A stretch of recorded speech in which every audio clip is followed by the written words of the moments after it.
Do you know how many hours of Bob's Burgers you can watch to get through all of the seasons? 87 hours.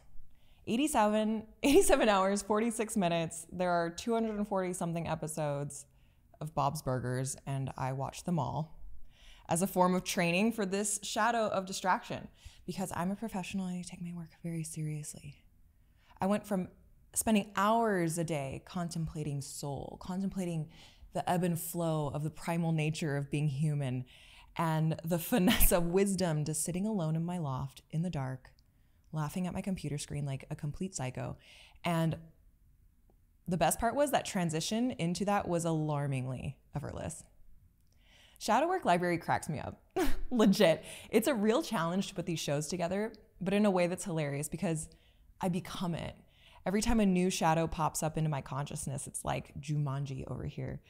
I get sucked into the shadow, and I have real life experiences that directly pertain to that specific vibration of density that I'm studying. And my whole life changes before my eyes. And I turn into Robin Williams, and I need to free myself from the game every time. It actually makes me nervous, respectfully, to start diving into the research of every episode. Like, what if I get stuck there? But that's the shadow work thing, right? It's scary, but almost always worth it. And you'll find your way out of it if you do it right. So given this shadow is distraction, I was sucked into the world of Jumanji level distraction. I clearly watched a whole lot of Bob's Burgers, which, yeah, I'm not proud of that. But actually, there are a few episodes in there that were deeply impactful for me, true story, so it was worth it. So deeply immersed in this shadow of distraction, I visited a lot of coffee shops to try to work. And the thing about coffee shops now, apparently, is that they have beer too. You know, I just moved to Austin and I live in the city. Not on a literal island like I did with Jeff in Canada, where the one coffee shop that we had in our, I guess you could call it a village, it just sold coffee. So here, like, beer after coffee has become a thing. And then the distraction continued. I picked up my phone an embarrassing number of times. Like, I know better than that. And one of the interesting things that I noticed about this shadow, this thing called distraction, was how crazy it felt.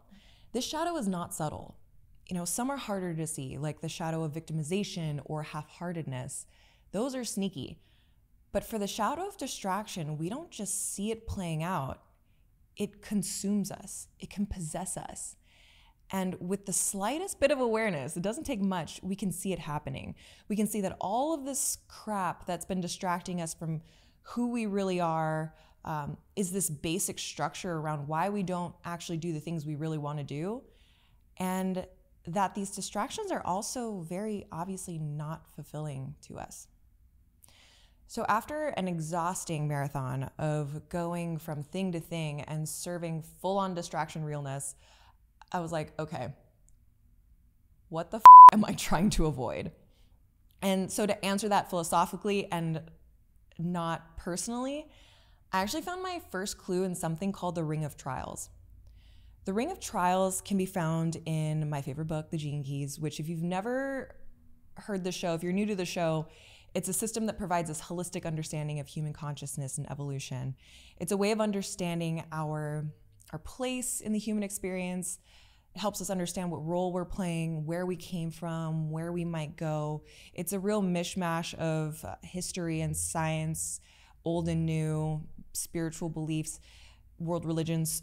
Okay, so the Gene Keys, I'll admit themselves, they aren't that easy to understand right off the bat. And so the codon rings, which are a system within that system, they're even more, like, they're extra, right? So I don't want to get into all of that right now because it's its own episode.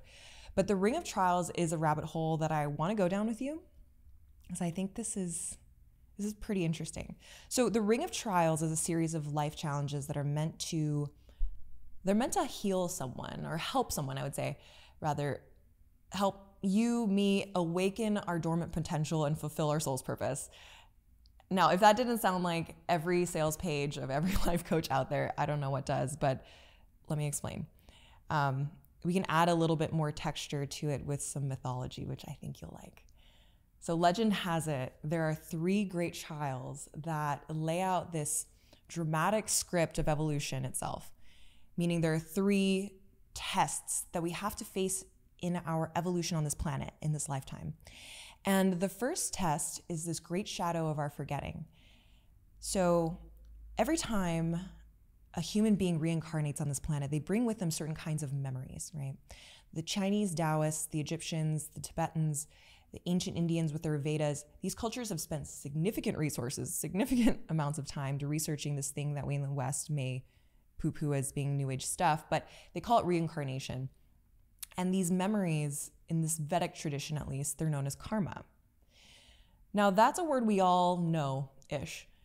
A lesser known philosophy are the samskaras. Now samskaras are specific memories that we carry from lifetime to lifetime, according to the karma we've taken on in this lifetime. So if I could say that differently, the ancients are saying that we're caught in this net, in this wheel of our own making, and then we're really unable to remember who we truly are because of these new memories that we keep creating. But there's this one memory that tends to be dominant, and it fights to be remembered in all of us, to varying degrees, of course, and that's this desire to know why we're here, to remember who we are. And there are clues that this desire is deep and it's real. It's that feeling when you meet someone and you're so strongly connected to them and you're so drawn to them, like you've known them your whole life. You feel like maybe you've known them from a time long, long ago in the great before. I'm talking about soulmates. We have lots of them out there, and often it takes this kind of ego death to really see them and to feel them, to feel this unconditional love that's possible without attachments or expectations, fears or rejections or reactions. But so what is the purpose of a soulmate other than they're awesome, right? They're great to meet. Which, by the way, if you're watching the YouTube version, do you like my hair? I just got a Dyson hair wrap and I don't know how to use it, so it's a thing. Now, okay, from my understanding, the purpose of these divine meetings, these soulmates, is to help you remember that we've lived the same story in different nuances a million times before. And just think, if you suddenly knew based on one of these relationships that you've been experiencing the same suffering over and over again in all of these lifetimes, wouldn't you snap out of it? So that's the great forgetting, right? So cool. So to pass this test, we need to travel through all of these lifetimes until we remember our higher self, right? So hot tip, keep your soulmates close, see them, love them, and maybe you'll remember who you are, you know? Actually, I just realized that's the end scene from Spirited Away where Haku remembers his name, you know, that he was the river spirit? Anyway, he's freed when he remembers his name and he can go back home. Damn, that movie gets so good. It's one of these movies that just gets better and better. The second trial pertains to the shadow that we're going to be exploring today. By distracting ourselves with our 5 senses, we maintain this sense of separateness with this addiction to the outside world. The ancient Chinese, this was something new I didn't know, the ancient Chinese called this the 5 thieves, your 5 senses being your 5 thieves. And they believed that they drained you of your life force or your chi. And as you go inward and remember more of yourself, you eventually break this addiction. Now, the interesting thing is in this modern world, the opportunity to tune out of all of this and then tune into some of this, it's become very challenging. In fact, it seems like it's actually requiring a level of courage to be bored in a culture where hard work and exhaustion are seen as this status symbol. So to pass this test, we need to stop distracting ourselves and embrace the suffering that we're running from.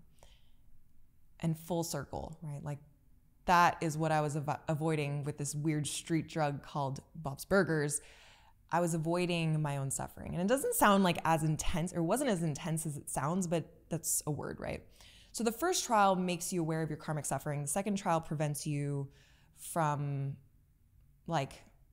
living life because you're habitually running from it, and to stop and turn everything off and come face to face with your inner world is a thing. The third trial, it tests the depths of your surrender and it leads to this final transcendence. But I need to get into the real meat of this show, so I'm not going to get into that one too much because it's a super hefty one. So all of this to say, you can see now why from a spiritual perspective, a spiritual wholeness perspective, the shadow of distraction can be really devastating.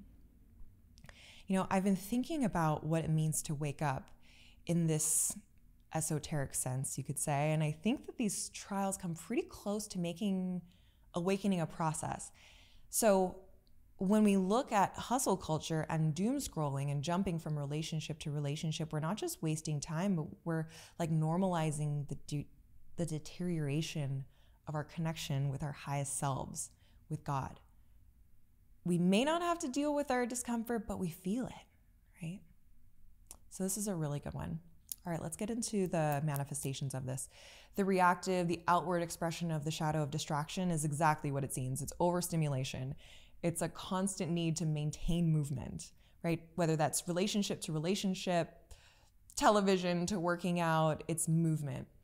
The repressive manifestation of distraction, this inward expression, is to be understimulated to the point of numbness. And Rudd says that we can find this a lot in our teenage years. So these two opposites had me thinking about drugs. Honestly, a lot of things have me thinking about drugs. Isn't that weird? My friend and cadre member who works on the Special Forces experience with me, which, by the way, this is the last year we're doing it. You heard it here first. I don't think we've announced it anywhere else. But yeah, Benson Colson, he's such a cool guy. We were talking about drugs, the plant medicine variety, party drugs, pharma drugs, if they're good or bad, one of those conversations. And we agreed on this conclusion: some drugs are good for some people. So that's my stance on it. Everything that someone might think I'm saying after this, just know that what I believe is some drugs are good for some people. And clearly I am not a doctor. I'm a person who thinks about things and talks about what I think about these things. So let's just think about these things together. This clearly isn't medical advice. I don't need to say that, but I will anyway. So understimulation and overstimulation of your central nervous system, there are drugs that will fix that for us. Some people have doctors prescribe these fixes, and some people self-medicate their own fixes. Sometimes it's good, sometimes it's not good. Sometimes you're depressed because of true chemical imbalances and TBI, traumatic brain injury. Sometimes you're depressed because your life sucks. That's actually something the shaman that I apprenticed with would say once in a while when people would come in. I don't know why I feel lost. I feel like something's missing. I feel sad all the time. I feel anxious. She'd be like, well, your life sucks. I always liked when she said that. Instead of making changes, instead of distracting yourself with a bunch of stuff that doesn't matter, which in fact drains you of your life force anyway, you want to medicate it away. You want to plant medicine it away. You want to distract it away. You want to make it just go away. So it begs the question, what exactly is distraction? And thinking about this, it felt more nuanced of a question than it seemed when I first started off with this research. It seems the easy answers would be sex, power, food, booze, drugs, Netflix, things like that. But this is shadow work, so nothing is ever really what it seems. Just like the darkness, the shadows in our lives can bring us our greatest gifts. So the things that can drain us of our life force one day can provide nourishment the next. In homeopathic doses, those exact things can be moments of awakening or food for our souls. Like a thing that has been coming into my consciousness a lot lately is cannabis, right? This is now one of the best tools I have in my shadow work arsenal. I only do it ceremonially or with the exact right high vibey people. Have so much reverence for it now, for the insights that it's provided me, and yet the same substance can easily be abused, can easily ruin your life, and you can easily become dependent on it. I actually just finished a course called Connecting with Cannabis by, it was led by Ryan Sprague. Hi Ryan, if you're watching. And I'm gonna have him on the show. We have to keep rescheduling for some reason. But it's taught me to use this medicine as a form of awakening and healing and evolution. So what I'm getting at is, at some time, some things are good for some people. Most things aren't good all the time, because generally you need more and more sensuality, more aliveness, more medication, more dieting, more working out, more psychic readings, more church, more confessionals, right? More caffeine to feel that same level of stimulation, that same level of peace, or whatever pleasurable state you achieved when maybe before, not too long ago, just a taste was everything that you needed. But to have just a taste of everything and anything, like, doesn't that sound like a full life well lived? Like just a taste, right? These homeopathic doses. To transmute the shadow of distraction to the gift of enrichment, it takes a kind of self-discipline, but a very intuitive kind, not a militant kind. So think about being a connoisseur of life, someone who appreciates these subtleties of life. Think about experiencing a kiss and feeling the electricity, the energy flowing up and down your body, the pressure of the slightest lip nibble, as opposed to being all in your head and wondering if she's DTF, right? I feel like there's an overshare coming up. Okay, so if you have kids and they don't know about sex and you don't want me to be the one that breaks it to them, you can skip ahead. Give me 30 seconds to talk through this. That also goes for my mom and my aunt, who I think watch the show. Hi, ladies. So drugs, sex, let's just get into all of those places today. Some things are good sometimes. Sometimes a long-term monogamous partner is good for some people at some times in their life. Is that controversial? I don't know. I think that makes sense. Sometimes a one-night stand, something that we've culturally deemed a dirty thing to do, sometimes that very short cycle of a relationship is amazing and it's awakening, and that's all you need. Sometimes it teaches you a lesson you needed to hear, or perhaps it led to connection, the torch and the warmth that woke you up to this appreciation you had for yourself that you'd forgotten about, and it blazed a new life trail, right? We can oversimplify it by talking about evolutionary purposes, and I know that we need to talk about those things, but sometimes to continue on with that person when you both know that that's all it was and distracting you from your next phase of evolution, like, I don't want to reduce it down to that, right? Sometimes a one-night stand, though, is the result of pressure or not wanting to reject the other person, feeling like you owe someone something, not knowing how to get yourself out of a situation, or you're just drunk and you're being an idiot. Sometimes it's because you want a cheap fix. So sometimes it's distracting and sometimes it's nourishing. Distraction depends. Right now, I am in a lone wolf phase. So I got a vibrator, and the first time I used it, level 1 was like a lot. Now I turn that thing up, I'm like click, click, click, clicking it up to level 4. And that happened just like the Bob's Burgers thing in an alarming rate, like a short period of time. That was a few months ago. A little vibrator is good. A lot of vibrator, for me at least, is not good. So it's in the drawer for a while.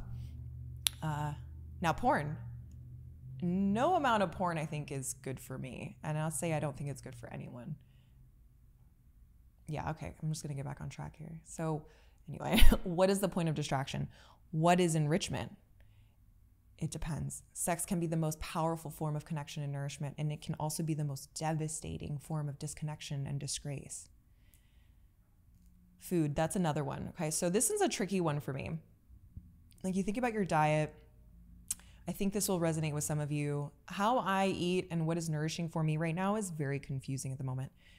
Homeopathic doses of sexual pleasure and drugs, I think I got that figured out. But the way that I eat, with my background in the functional fitness space, I have this religion of performance nutrition that's ringing in my ears that I'm not eating enough protein and all that stuff. And I'm just now coming off of this experimental year of veganism, which was amazing for me until it wasn't. And now I'm mildly traumatized by 2 diet religions. So my distraction shadow work is around food, right? Like, to eat the way that I feel like I want to eat actually scares me. If you know me at this point, it's not a surprise I'm like a low-key anarchist, but with nutrition, I will do whatever somebody tells me to do. I love following a system. And then those systems became prisons. I don't think they have to be, but that's just how it worked out for me. I hope this is all feeling relevant still. What I'm getting at is your cake that you can eat today on your birthday may fill you with celebration and joy, and tomorrow that same piece of cake can fill you with candida, right?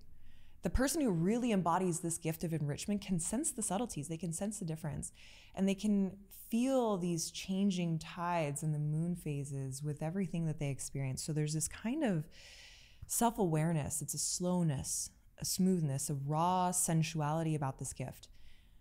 Every moment is savored and whirled around in the mouth. And these people are great poets. And not necessarily in the traditional sense, you know, maybe she just has a smile that heals you and a laugh that reveals you. That's a Billy Joel song. People who embody this gift of enrichment, they may